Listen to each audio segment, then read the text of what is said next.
اعوذ باللہ من الشیطان الرجیم بسم اللہ الرحمن الرحیم اقرأ باسم ربك الذي خلق خلق الإنسان من علق اقرأ وربك الأكرم الذي علم بالقلم علم الإنسان ما لم يعلم۔ کتاب الایمان، فتنوں سے دور بھاگنا بھی دین ہی میں شامل ہے۔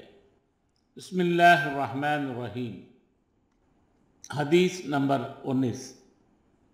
ابو سعید خدری رضی اللہ تعالیٰ عنہ نقل کرتے ہیں کہ رسول اللہ صلی اللہ علیہ وسلم نے فرمایا، وہ وقت قریب ہے جب مسلمان کا سب سے عمدہ مال اس کی بکریاں ہوں گی، جن کے پیچھے وہ پہاڑوں کی چوٹیوں اور برساتی وادیوں میں اپنے دین کو بچانے کے لیے بھاگ جائے گا۔